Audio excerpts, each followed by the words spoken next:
Pizza Inn is relentless. The business has faced a merger with Pizza Hut, store losses, a ruthless proxy battle between disputing members of the hierarchy, quitting CEOs, lawsuits, battles with its franchises, and declining profits. However, it continues to operate and has managed to corner a piece of the southeastern market. And this is its story. If you throw a brick in America, it'll most likely land on a pizza house. Americans are crazy about pizza, which originally only had prominence in areas occupied by Italian Americans. However, things changed after the Second World War, and just like how cars became more common, pizza became a staple in the average American household. So as we said, if you throw a brick, chances are it would crash the window of a pizza house. You could hit Pizza Hut, which brothers Frank and Dan Carney established in Wichita, Kansas, which focused on eating in. Or your brick could land on Domino's Pizza, which Tom and James Jim Monahan founded, and which pioneered and propped up delivery as its main strategy. If your brick doesn't hit Domino's, it'll definitely hit Michael and Marina Litch's Little Caesars, the king of low-priced carry-out pizzas. But you may not hit a Pizza Inn restaurant if you aren't in the southeastern part of America. But this doesn't mean they aren't successful. After all, the company grew from a sibling business to a southeastern sensation. But things weren't always as they seemed.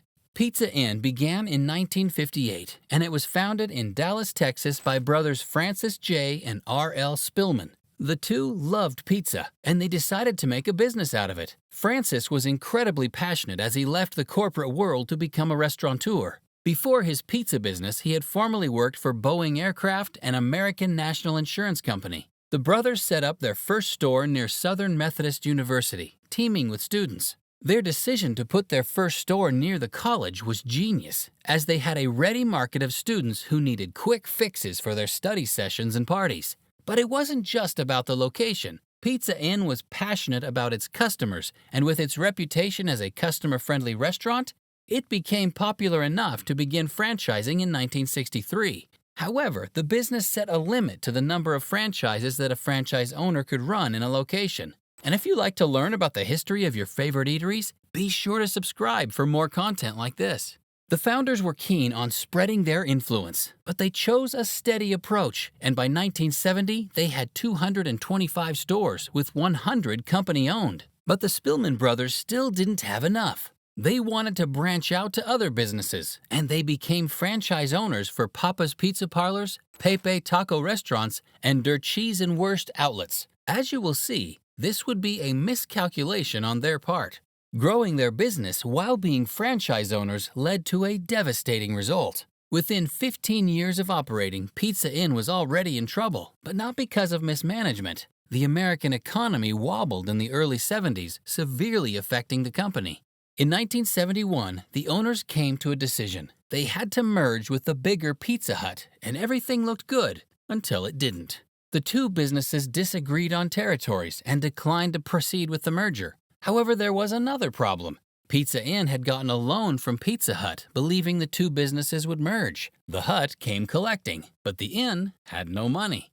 Although it had an idea to raise money, it wasn't something it wanted to do. However, it had no choice. The company began to reduce the number of staff it had and began to sell its other interests in a brutal cost reduction program.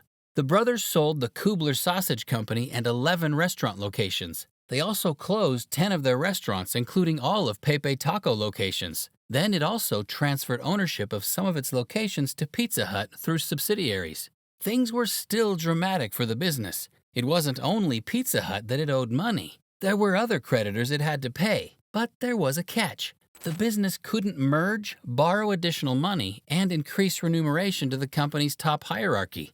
The firm tried, and while it recorded losses initially, it made record sales. From its record sales, the signs were that the company would soon bounce back, and it did do well throughout the 70s. The business reached revenues of $50 million in 1976, $100 million by 1978, and a net profit that stood around $1.7 million to $2.3 million. The business continued to expand, and by the end of the 70s, it had 745 stores, with around 350 being company-owned. Its size made it second to Pizza Hut among the pizza chains in the United States. At the end of that decade, the business had a presence in states in Southern America, and its home state of Texas had a third of the company's stores. During this time, the business began heightening its ambitions as it looked toward international expansion. It owned stores in Monterrey, Mexico, and franchise stores there. The company had additional franchises in Puerto Rico, the U.S. military bases in Japan, the Philippines, and South Africa. But this high wouldn't last. After the close of the 70s, the company returned to its familiar struggles. This time, it wasn't the economy that affected the brothers and their business. They battled competitors, and their business's profit turned to losses by 1985. The company's stock had taken a hit, and there was still that debt, which had grown to $57 million, although it was long-term debt. Still, Francis was keen on expanding and set a target of 150 for a year. To him, it was the only way out of their financial mess. However, he didn't think of one crucial thing. The business needed money to expand, and it didn't have any, as it even recorded more losses in 1986.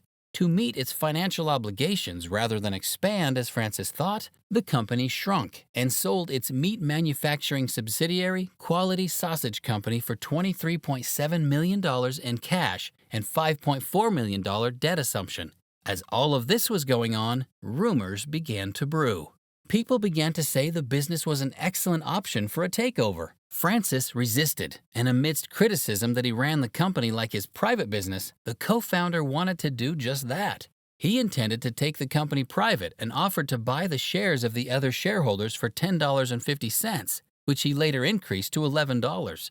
But other investors smelled the opportunity, and they brought a better deal than Spillman's and proposed to buy each share at $12. However, he refused to sell any part of his stake in the company. Despite criticisms, Spillman upped his bid to $12.50, but it failed as he didn't have the financial wherewithal to close the deal. Then an opportunity came to take the burden of the pizza company from him.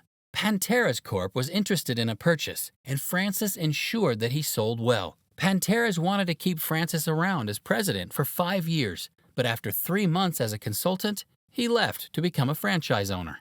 However, Francis began to abuse the privileges the company gave to him. He didn't pay royalty fees, and the parent company had enough. They kicked him out of their franchise program, and he went on to have his revenge. He continued to use stuff with Pizza Inn logo on them and merely covered them in tape. Then Pizza Inn sued him, and he lost, with the judge describing his acts as the most egregious case of deliberate trademark infringement ever heard by this court.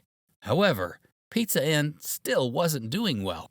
The business descended into chaos, and with its debts, it had to file for Chapter 11 bankruptcy protection in 1989. In the process of getting liquidated, the business got a lifeline. Jeff Rogers, the man the court appointed to supervise the business's liquidation, provided an alternative. Jeff Rogers believed he could help Pizza Inn be profitable. With his experience of reviving ailing businesses, Pantera's appointed him as the chief executive in 1990, and he went to work immediately. First, he fixed the HQ to boost employee morale. Jeff then worked hard at turning around the company. He sold company-owned locations and relied more on franchise owners to do the market research and testing. After 3 years, the inn was back to making profits. Then Rogers brought in Ronald Parker, who would later become the company's president. However, Jeff's strategy put a lot of strain on franchise owners. In order to make a profit, Jeff had the company's supplier increase the price of its products, which led to an increase in pizzas for the franchise owners. Mark Schwartz, a director, didn't like the direction the company was growing. Then he saw an opportunity. Jeff was a mess. He had loaned money from the company to buy its stock, but couldn't pay. Mark offered an out, but it wasn't a pretty one. Mark Schultz led Newcastle Partners, who had a 6% stake in Pizza Inn, to buy Rogers' shares. Ronald and the other directors formed a coalition to edge Schwartz out, but their plan didn't work. Schwartz began a proxy war with them and won. He led the company to sue the directors for manipulating their contracts. Then he switched focus to his primary goal of improving the company's fortunes. Mark shopped the market for someone who would turn the company's fortunes around and found Tim Taft. Tim did his bit, but still, the company struggled as location upon location closed. Also, COVID didn't help matters. However, the company heads remained hopeful for a complete turnaround. Will Pizza Inn again reach its 70s heights? Well, it remains to be seen, but the business made some mistakes along the way. Do you think the founder should have sold their business, or was selling the best choice they could have made? Let us know in the comments, and don't forget to leave us a like and subscribe to support our channel.